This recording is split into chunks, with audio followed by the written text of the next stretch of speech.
Point ಹೇಳ್ಬೇಕು ಸ್ಮಿತಾ, ತುಂಬಾ ಬೇಜಾರಾಯ್ತು ಬದ್ರುದ್ದೀನ್ ಸರ್ ಇವತ್ತು ಬೆಳಗ್ಗೆ ತುಂಬಾ ಬೇಜಾರಾಯ್ತು. ಯಾಕಂದ್ರೆ ನನಗೊಂದು ಮೆಸೇಜ್ ಬಂತು, ಯಾರೋ ನಂಗೆ ಕಳಿಸಿದ್ರು ಈ message. Rahul Gandhi speaking at an event in ಡೆಲ್ಲಿಯಲ್ಲಿ ರಾಹುಲ್ ಗಾಂಧಿ ಅವರು ಈ ಮಾತು ಹೇಳಿದ್ರು ಅಂತ ಒಂದು ಮೆಸೇಜ್ ಬಂತು. ಏನು ಹೇಳಿದ್ರು ಮಾತು ಅಂದರೆ ಕರೆಕ್ಟ್ ಆಗಿದೆ, ನಾನು ಓದ್ಬಿಡ್ತೀನಿ ಮಾತು ಕರೆಕ್ಟಾಗಿ ವರ್ಡ್ ಟು ವರ್ಡ್. ನಾನು ಮಿಸ್ಕೋಟ್ ಮಾಡೋಕ್ಕೆ ಇಷ್ಟ ಇಲ್ಲ, ನಾನು ಓದ್ಬಿಡ್ತೀನಿ. ನಾನು ಒಂದು ನಿಮಿಷ ಜಸ್ಟ್ ಬೇರ್ ವಿತ್ ಮೀ, ನಾನು ಓಪನ್ ಮಾಡ್ತಾ ಇದ್ದೀನಿ. 5 4 3 2 1 ಓಕೆ. ರಾಹುಲ್ ಗಾಂಧಿ ಅವರು ಹೇಳಿದ್ದು, there is not even one OBC news anchor, Dalit anchor, says Rahul Gandhi. Dalit and OBC don't have mic and loudspeaker, so they're considered as non-serious, says Rahul Gandhi. Nodi, now first line ಏನು ಹೇಳಿದ್ರು, there is not even one OBC news anchor, Dalit anchor, says Rahul Gandhi ಅಂತ. ನೋಡಿ ನನಗೆ ತುಂಬ ಬೇಜಾರಾಯ್ತು, ಯಾಕಂದರೆ ಇವಾಗ cost x ray ಮಾಡ್ತೀನಿ ಅಂತ ಹೇಳಿದ್ದಾರೆ ರಾಹುಲ್ ಗಾಂಧಿ ಎಲ್ಲ ಕಡೆ. ಕಾಸ್ಟ್ ಎಕ್ಸ್ರೇ ಸರ್ ನೋಡಿ ಸರ್, ಇವತ್ತವರೆಗೂ ನಾನು ಕಾಸ್ಟ್ ಸರ್ಟಿಫಿಕೇಟ್ ಇಟ್ಕೊಂಡು ಕಾಲೇಜ್ಗೆ ಅಥವಾ ಅಡ್ಮಿಷನ್ಗೆ ಅಥವಾ ಎಲ್ಲಿಗೂ ಯಾವತ್ತೂ ಯೂಸ್ ಮಾಡಿಲ್ಲ. ಯಾಕಂದರೆ ನಾವೆಲ್ಲ ಮೆರಿಟಲ್ಲಿ ಬಂದಿರೋದು, ಬೆಂಗಳೂರಲ್ಲೇ ಓದ್ಬೇಡಿದ್ರೆ. ನನಗೆ ತುಂಬ ಬೇಜಾರಾಯಿತು ಸರ್, ತುಂಬ ಬೇಜಾರು. ಯಾಕಾಯ್ತಂದರೆ ನಾನು ಒ ಬಿ ಸಿನೇ, ಬಟ್ ನಾನು ಯಾವತ್ತೂ ಯೂಸ್ ಮಾಡಿಲ್ಲ. ಬಟ್ ಇವತ್ತು ನಾನು ಹೇಳ್ತಾ ಇದ್ದೀನಿ, ಅದು ಹೇಗೆ ಈ ಥರ ಹೋಗಿ ಮಾತು ಹೇಳ್ತಾರೆ, ಅದು ಯಾವುದೋ ಒಂದು ಇದರಲ್ಲಿ OBC ನ್ಯೂಸ್ ಆ್ಯಂಕರ್ಸ್ ಇಲ್ಲ ಅಂತ ಹೇಗೆ ಆ ಥರ ಸ್ಟೇಟ್ಮೆಂಟ್ ಮಾಡೋಕ್ಕಾಗುತ್ತೆ? ಅದು ಬದ್ರುದ್ದೀನ್ ಅವರೇ, I want your response to this. ಏನಾಗಿದೆ, ರಾಜಕಾರಣಿಗಳ ಹೇಳಿಕೆಯನ್ನು ಏನು ಅವಲಂಬಿಸ್ಕೊಂಡು ಮಾಧ್ಯಮಗಳನ್ನಾಗಲಿ ನಡ್ಸೋಕ್ಕೆ ಆಗೋದಿಲ್ಲ. ಅದು ಬಿಡಿ, ಅದು ಹೇಗಾಗತ್ತೆ ಅಂದರೆ ರಂಜನ್, ನನ್ನ ಪರವಾಗಿ ಯಾರು ಮಾತಾಡ್ತಿದ್ರೆ ಅವನು ನಮ್ಮವನು, ನನ್ನ ವಿರೋಧ ಮಾತಾಡ್ತಿದ್ದವನ್ನೆಲ್ಲ ನನ್ನ ದ್ರೋಹಿಗಳು. ಅದು ಸಹಜ, ಯಾವಾಗಲೂ ಸದಾ ಏನು ಗೊತ್ತಾ, ಅವ್ರವ್ರ ಪರವಾಗಿರಬೇಕಾಗತ್ತೆ. ಆದರೆ ಮಾಧ್ಯಮಗಳು ಮೊದಲಿಂದ ಕಾರ್ಯನಿರ್ವಹಿಸ್ತಾ ಇದ್ದ ರೀತಿ, ಈಗ ಕಾರ್ಯನಿರ್ವಹಿಸ್ತಾ ಇದ್ದ ರೀತಿಗಳ ಬಗ್ಗೆ ವಿಭಿನ್ನವಾಗಿದೆ, ತುಂಬ ಬದಲಾವಣೆಗಳಾಗಿದೆ. ಯಾಕಂದರೆ ತಂತ್ರಜ್ಞಾನ ಬೆಳೀತು. ನೀವು ಯಾರೋ ಹೇಳ್ತಾ ಇದ್ರು ನನಗೆ, ವಿಧಾನಸೌಧ ಕಾರಿಡಾರಲ್ಲಿ ಒಂದು ಚೀಲ ಹಾಕೊಂಡು ಹಿಂಗೆ ನಡ್ಕೊಂಡು ಹೋಗ್ತಾ ಇದ್ದಾರೆ, ರಾಜಕಾರಣಿಗಳು ಸೈಡ್ಗೆ ಹೋಗ್ತಾ ಇದ್ರು. ಈಗ ಆ ಪರಿಸ್ಥಿತಿ ಇಲ್ಲ, ಯಾಕಂದರೆ ತಂತ್ರಜ್ಞಾನ ಬೆಳೆದಿದೆ. ಈ ಸೆಕೆಂಡಲ್ಲಿ ಹೋಗುತ್ತೆ. ನೀವು ಅದಕ್ಕೆಲ್ಲ ಎಕ್ಸ್ರೇ ಹಾಕ್ಕೊಂಡು ಯಾವ ಜಾತಿಯವನು ಯಾರು ಅನ್ನೋದು ನಾವೇನು ಚುನಾವಣೆಗೆ ನಿಲ್ಲಕ್ಕೆ ಹೋಗಲ್ಲ. ಹಾಗಾಗಿ ಬೈ ಡಿಫಾಲ್ಟ್ ನೀವು ಹೇಳ್ದಂಗೆ ನಮ್ಮ ಜಾತಿಗಳು ಬಗ್ಗೆ ನಮ್ಗೆ ಹೆಸರುಗಳಲ್ಲಿ ಗೊತ್ತಾಗತ್ತೆ, ನಿಮ್ಮದು ಹೆಸರುಗಳಲ್ಲಿ ಗೊತ್ತಾಗಲ್ಲ. ಅರ್ಥ ಆಯ್ತಲ್ಲ? ಸೊ ಅದನ್ನು ನಾವು ಏನನ್ಬೇಕು ನಾನು ಹೇಳೋದಾದರೆ, ಇಂಥ ಹೇಳಿಕೆಗಳು ಯಾವುದೇ ಪಕ್ಷದ ಯಾವುದೇ ನಾಯಕರಿರಲಿ, ವಿ ಮಸ್ಟ್ ಇಗ್ನೋರ್ ಇಟ್.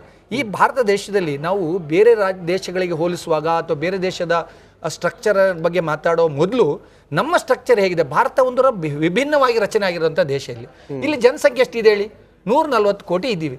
ನೀವು ಹೋಗಿ ಅಮೆರಿಕದಲ್ಲಿ ಹಾಗಾಗತ್ತೆ, ಹೇಗಾಗತ್ತೆ, ಅಲ್ಲೇ ಜನಸಂಖ್ಯೆ ಏನು? 2,250 ಮಿಲಿಯನ್ ಅಲ್ವೇ? ಸೊ ನಾವು ಅಲ್ಲಿ ಕಂಪೇರ್ ಮಾಡೋ ಮೊದಲು ನಮ್ಮ ಬೇಸನ್ನ ರೆಡಿ ಮಾಡ್ಕೋಬೇಕು, ಆಯ್ತಾ? ಹಾಗಾಗಿ ಈಗ ನಾವು ಉದಾಹರಣೆಗೆ, ನೀವು ದೊಡ್ಡದಾಗಿ ಚರ್ಚೆ ಆಗ್ತಿರೋ BJP-ಯವರು ಕಾಂಗ್ರೆಸ್ ನಡುವೆ ಒಂದು ದೊಡ್ಡ ಚರ್ಚೆ ಏನು ಗೊತ್ತಾ? ಮೋದಿ ಕಳೆದ ಬಾರಿ ಏನು 15 ಲಕ್ಷ ಎಲ್ಲ ಖಾತೆಗೆ ಹಾಕ್ಬಿಡ್ತೀನಿ ಅಂತ ಹೇಳ್ಬಿಟ್ರು, ಹಾಕಿದ್ರ ಅಂತ. ನೋಡಿ, ಅವ್ರು ಹೇಳಿದ್ದನ್ನು ನಾನು ಭಾಳ ಗಮನಿಸಿದ್ದೆ. ಏನು ಹೇಳಿ, ಈ ದೇಶದ ಏನಾದ್ರು ಕಾಲಾಧನ್ ಮತ್ತು ಏನು ನಮ್ಮ ಸ್ವಿಸ್ ಬ್ಯಾಂಕಲ್ಲಿದ್ದ ದುಡ್ಡನ್ನೆಲ್ಲ ತಂದುಬಿಟ್ರೆ 15 ಲಕ್ಷನ ಹಂಚ್ಬಹುದು ಅಂತ ಹೇಳಿದ್ದಾರೆ. ಹಂಚಕ್ಕೆ ಆಯ್ತಾ? ಹಂಚಿಲ್ಲ. ಆಗತ್ತಾ? ಒಂದು ವೇಳೆ ಮೋದಿಯವರು ತಂದಿದ್ರು ಅಂತಾನೆ ಅನ್ಕೊಳ್ಳಿ, ಹಂಚ್ತಾ ಇದ್ರಾ? ಹಾಗೇನೆ ನಾವು ಈಗ ನೀವು ಟ್ಯಾಕ್ಸ್ ಬಗ್ಗೆ ಹೇಳ್ತೀರಲ್ಲ, ಇನ್ಕಮ್ ಟ್ಯಾಕ್ಸ್ ಬಗ್ಗೆ, ಭಾರತದ ಸ್ಟ್ರಕ್ಚರ್ ಹೇಗಿದೆ, 140 ಕೋಟಿ ಜನಕ್ಕೆ ತಕ್ಕಂಗೆ ಇರಬೇಕು ಅವ್ರ ಮೈಂಡ್ ಸೆಟ್. ಅವರು ಬರೀ ಪ್ರಶ್ನೆ ಬರೀ ಜನಸಂಖ್ಯೆದ ಬದ್ರುದ್ದೀನ್ ಸರ್, ಇಲ್ಲಿ ಎರಡು ಅಮೆರಿಕ ಭಾರತ ಎರಡೂನು ನಾವು ಈ ಭಾವನೆಗಳೇ ಬೇರೆ ಬೇರೆ ರೀತಿಯಲ್ಲಿದೆ ಅಂತ ಹೇಳಿ, ನಮ್ಮ ಫ್ಯಾಮಿಲಿ ಸ್ಟ್ರಕ್ಚರ್ ಅದರಲ್ಲಿರೋ ಬಾಂಡಿಂಗ್ ಅದೇ ಬೇರೆ ರೀತಿಯಲ್ಲಿದೆ. ನೀವು ಹೇಳೋದು ಕರೆಕ್ಟ್. ಆದ್ರೆ ನಾನು ಅನ್ಕೊಂಡಿದ್ದೀನಿ, ಈ ಸೆನ್ಸಸ್ ಬಗ್ಗೆ ಮಾತಾಡೋರು ಅಥವಾ ಏನು ಸಮಾನ ಹಂಚಿಕೆ ಬಗ್ಗೆ ಮಾತಾಡೋರೆಲ್ಲ ಸೆನ್ಸಸ್ ಬೇಕು ಅಂತ ಯಾಕೆ ಹೇಳ್ತಾ ಇದ್ದಾರೆ ಅಂದರೆ, ಅದು 2011 ನಂತರ ನಮ್ಮ ಸೆನ್ಸಸ್ ಆಗಿಲ್ಲ. ಅದರಿಂದ ಸಾಕಷ್ಟು ಒಳ್ಳೆದು ಇದ್ದಾವೆ. ಅವರೇ ರಾಜಕಾರಣಿಗಳು ಏನು ಮಾಡ್ತಾರೆ, ಪಿಕ್ ಆ್ಯಂಡ್ ಚೂಸ್, ಅವ್ರಿಗೆ ಏನು ಬೇಕೋ ಅದನ್ನು ಮಾತ್ರ ತಗೊಳ್ತಾರೆ. ನಿಜವಾಗಿ ನೋಡ್ಬೇಕಾದ್ರೆ ಯಾರ ಜನಸಂಖ್ಯೆ ಎಷ್ಟಿದೆ, ಯಾರ ಪರಿಸ್ಥಿತಿ ಹೇಗಿದೆ, ಅವರ ಜನಜೀವನ ಹೇಗಿದೆ ಅಂತ. ಈಗ ಮುಸಲ್ಮಾನರಿಗೆ ಅಂತಾರೆ ಅಂತ ಹೇಳ್ತಾರೆ, ನಾವು ಸಾಚಾರ ವರದಿ ಬಂತು, ಕಾಂಗ್ರೆಸ್ ಆಡಳಿತದಲ್ಲೇ ಕೊಟ್ಟು ಏನಾಯ್ತು? ನಾವು ಅದನ್ನು ಚರ್ಚೆ ಮಾಡಲ್ಲ, ಸುಮ್ಮನೆ ಅವರ ಬದುಕು ದಲಿತರಿಗಿಂತ ಶೋಚನೀಯವಾಗಿದೆ ಅಂತ ಹೇಳಿದ್ದಾರೆ. ಆಯ್ತು, ಅದಕ್ಕೆ ಏನಾರು ಮಾಡಿದ್ರಾ? ಇಲ್ಲ. ಹೀಗಿರುವಾಗ ನಾವು ಸುಮ್ಮನೆ ಬ್ಲೈಂಡ್ ಆಗಿ ಮಾಡ್ಬಿಡ್ತೀವಿ. ನಾಳೆ ಏನು ಇವತ್ತು ಹೇಳಿ ನಾಳೆ ಆಗ್ಬಿಡುತ್ತೆ ಅಂತ. ಜಾತಿ ಸ್ಕ್ಯಾನರು ನೀವು ಹೇಳ್ದಂಗೆ ನಿಮ್ಮ ಡೆಸ್ಕ್ವರೆಗೂ ಅಂದ್ರೆ ನ್ಯೂಸ್ ಹೌಸ್ವರೆಗೂ ಬಂದಿರೋದಿದೆಯಲ್ಲ, ಇದು ದುರಂತ ಸರ್. ಇದು ಏನು ಇಲ್ಲ, ಅವ್ರು ಇವತ್ತು ಆಂಕರ್ ಬಗ್ಗೆ ಮಾತಾಡಿದ್ರು, ಮೊನ್ನೆ ಮೀಡಿಯಾ ಹೌಸಸ್ ಬಗ್ಗೆ ಮಾತಾಡಿದ್ರು, ಮೀಡಿಯಾ ಕಂಪನೀಸ್ ಬಗ್ಗೆ ಮಾತಾಡಿದ್ರು.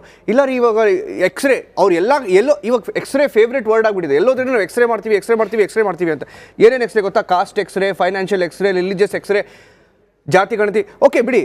ಈಗ ಯಾವ ಲೆವೆಲ್ಗೆ ಹೋಗಿದೆ ಅಂದರೆ ಇವಾಗ ನಾಳೆ ನಮ್ಮ ನ್ಯೂಸ್ ರೂಮಿಗೆ ಬಂದ್ಬಿಟ್ಟು ಅಕಸ್ಮಾತ್ ಬಂದ್ಬಿಟ್ರೆ ಅಲ್ಲಿ ಡೆಲ್ಲಿಯಲ್ಲಿ ಸರ್ಕಾರ ನಾಳೆ ನಮ್ಮ ನ್ಯೂಸ್ ರೂಮಲ್ಲಿ ಬಂದು ನಮ್ ಎಷ್ಟು ಜನ ಎಡಿಟರ್ಸು ಎಷ್ಟು ಜನ ಜನರಲ್ ಕ್ಯಾಟಗರಿ ಇದ್ದಾರೆ ಆಲ್ರೆಡಿ ಇದೆ ನಿರಂಜನ್, ಫೀಲ್ಡ್ ಆಲ್ರೆಡಿ ಇದೆ.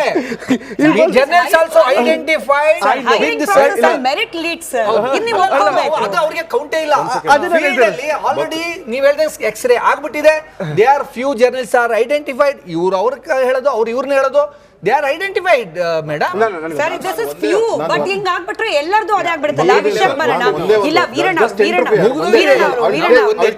10 ಸೆಕೆಂಡ್ ಬೇಗ ಸರ್, ಬೇಗ ಇನ್ನು ಇಬ್ರು ಮಾತಾಡ್ತಾರೆ. ನೋಡಿ ಏನು ಹೇಳಿದ್ರು, ಸ್ಪೋರ್ಟ್ಸ್, ಕಲ್ಚರಲ್ ಆಕ್ಟಿವಿಟೀಸ್ ಮತ್ತು ಸ್ಕಿಲ್ ಡೆವಲಪ್ಮೆಂಟ್ ಅಲ್ಲೂ ಸಹ ಕಾಸ್ಟ್ ಲೆಕ್ಕ ಆಗ್ಬೇಕು ಅಂತ. ಸ್ಪೋರ್ಟ್ಸ್ ಕಲ್ಚರಲ್ಲೂ ಸಹನಾ ಸ್ಪೋರ್ಟ್ಸ್ ಅಲ್ಲಿ ಹೆಂಗ್ ಮಾಡಕ್ಕಾಗುತ್ತೆ? ಅಲ್ಲ ಹೇಳಿದ್ದಾರೆ ಅವ್ರ ಮ್ಯಾನಿಫೆಸ್ಟೋದಲ್ಲಿ. ಅದಾದ್ಮೇಲೆ ನೀವು ಹೇಳಿದ್ರಿ ಫೀಲ್ಡಲ್ಲಿ ಇದೆ ಅಂತ ಹೇಳ್ಬಿಟ್ಟು. ನನ್ನ ಪ್ರಕಾರ ಯಾರೋ ಒಬ್ರು ಬೂತ್ ಕನ್ನಡಿನಲ್ಲಿ ನೋಡ್ತಕ್ಕಂತಹ ಮೈಂಡ್ ಸೆಟ್ ಇರ್ತಕ್ಕಂಥವ್ರು ಆ ಥರ ಕಚಡ ಕೆಲಸ ಮಾಡ್ಬೋದು. ಆದರೆ ನಾನು ನೋಡ್ದಂಗೆ ಹೆಚ್ಚು ಕಮ್ಮಿ ಈಗ ನನಗೆ ನಿರಂಜನ್ ಅವ್ರದ್ದು ಯಾವುದು ಗೊತ್ತಿಲ್ಲ, ಸ್ಮಿತಾ ಅವ್ರದ್ದು ಏನು ಅಂತ ಗೊತ್ತಿಲ್ಲ, ಅಥವಾ ಇಲ್ಲಿ ತುಂಬ ಎಷ್ಟೋ ಜನ ನಮ್ಮ ಪರ್ಸ್ನಲ್ ಸ್ನೇಹಿತರುಗಳಿದ್ದಾರೆ, ಯಾರು ಏನು ಅಂತ ಗೊತ್ತಿರೋದಿಲ್ಲ. ಬೈ ನೇಮ್ ನೀವು ಹೇಳಿದ್ರಲ್ಲ, ಇವಾಗ ಬಕ್ರುದ್ದೀನ್ ಅಂತಂದ್ರೆ ನನಗೆ ಅಸಂಪ್ಷನ್, ಅಶೋಕ್ ಗೌಡ ಅಂದರೆ ನಂಗೆ ಅಸಂಪ್ಷನ್ ಅಷ್ಟೇ. ವೀರಣ್ಣ ಏನು ಅಂತ ನಂಗೆ ಗೊತ್ತೇ ಇರಲಿಲ್ಲ, ಯಾಕಂದ್ರೆ ಅವ್ರ ಪಕ್ಕದಲ್ಲಿ ಅವ್ರ ಕಾಸ್ಟ್ ಇಲ್ಲ. ಎಷ್ಟೋ 30 ವರ್ಷ ಮಾಧ್ಯಮಗಳಲ್ಲಿ ಹಂಗಿಲ್ಲ. ನಮಗೆ ಈಗಲೂ ಅಂತ ಹೇಳ್ತಾ ಇದ್ದೀನಿ. ಕೆಲವು ಪರಿಸ್ಥಿತಿಗಳು ಹೌದಾ ಅಂತ ಅನ್ನೋಂಗೆ. ವೀರಣ್ಣ ಅವರೇ, ಇವತ್ತು ದೇವೇಗೌಡರು ಕೂಡ ಸೋಷಿಯಲ್ ಮೀಡಿಯಾ ಅಂದ್ರೆ ಅವರು ಟ್ವಿಟರ್ ಅಲ್ಲಿ ಬರ್ಕೊಂಡಿದ್ದಾರಪ್ಪ, ರಾಹುಲ್ ಗಾಂಧಿಗೆ ನೇರವಾಗಿ ಪ್ರಶ್ನೆ ಕೇಳಿದ್ದಾರೆ. ಮಾವೋವಾದಿ ಮನಸ್ಥಿತಿ ಯಾವಾಗಿಂದ ರಾಹುಲ್ ಗಾಂಧಿ ಅವರು ಅನುಸರಿಸ್ತಿದ್ದಾರೆ? ಹಿಂಗ್ ಮಾಡೋ ಮೂಲಕ ಇಬ್ಬರು ಮಾಜಿ ಪ್ರಧಾನಿಗಳು, ಅವರದೇ ಪಕ್ಷದ ಮಾಜಿ ಪ್ರಧಾನಿಗಳನ್ನ ಅವಮಾನ ಮಾಡ್ತಿದ್ದಾರೆ. ಅವ್ರು ತಂದ ಆರ್ಥಿಕ ಬದಲಾವಣೆಗಳು, ಅದರಿಂದ ಕೆಲವರು ಶ್ರೀಮಂತರಲ್ಲಿ ಆಗ್ಲಿಕ್ಕೆ ಸಾಧ್ಯ ಆಯ್ತು, ಅದೆಲ್ಲವನ್ನ ಕೂಡ ಧಿಕ್ಕರಿಸ್ತಿದ್ದಾರೆ ರಾಹುಲ್ ಗಾಂಧಿ ಅಂತ ಹೇಳಿ ಖಡಕ್ ಮಾತೆ ಅದು.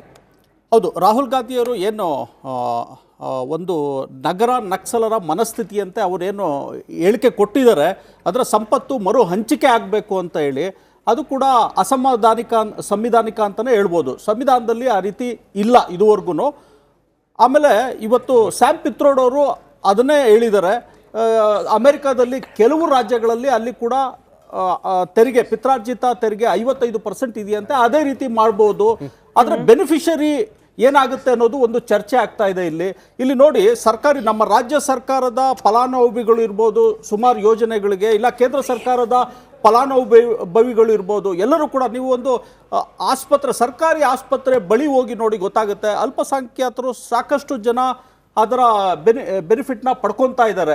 ಈ ರೀತಿ ಇದೆ ಅಂದ್ರೆ ಎಲ್ಲೋ ಒಂದ್ ಕಡೆ ಇದು ಧರ್ಮಗಳ ಮಧ್ಯ ಈ ಹೇಳಿಕೆ ಒಂದು ಇದಾಗಿದೆ. ಏನಂದ್ರೆ ಬಹುಸಂಖ್ಯಾತರ ಒಂದು ಆಸ್ತಿನ ಇವರು ಕಿತ್ಕೊಂಡು ಅಲ್ಪಸಂಖ್ಯಾತರಿಗೆ ಮರು ಹಂಚಿಕೆ ಮಾಡೋದಕ್ಕೆ ಹೋಗ್ತಾ ಇದ್ದಾರೆ ಅನ್ನೋ ರೀತಿ ಕೂಡ ಇದು ಒಂದು ಜನಸಾಮಾನ್ಯರಿಗೆ ಇದಾಗಿದೆ.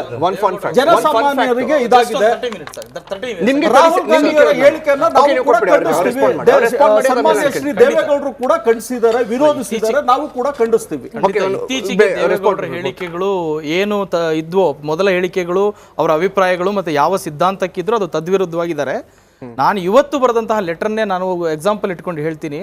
96 ಅಲ್ಲಿ ಪ್ರಧಾನಮಂತ್ರಿ ಆದ್ರಲ್ಲ ದೇವೇಗೌಡರು, ಯಾರ ಬೆಂಬಲದಿಂದ ಆಗಿದ್ರು? ಎಡಪಕ್ಷಗಳ ಬೆಂಬಲದಿಂದ, ಕಮ್ಯುನಿಸ್ಟ್ ಪಕ್ಷಗಳ ಬೆಂಬಲದಿಂದ, ಕಮ್ಯುನಿಸ್ಟ್ ಪಾರ್ಟಿ ಮಾರ್ಕ್ಸ್ವಾದಿ ಬೆಂಬಲದಿಂದ. ಅವಾಗ ಮಾವೋಯಿಸ್ಟು ಮತ್ತೆ ಮಾರ್ಕ್ಸ್ವಾದಿಗಳದ್ದು ಐಡಿಯಾಲಜಿ ಇರಲಿಲ್ವಾ? ಅವಾಗ ಸಾಮಾನ್ಯ ಕಾರ್ಯಕ್ರಮಗಳಿರ್ಲಿಲ್ವಾ?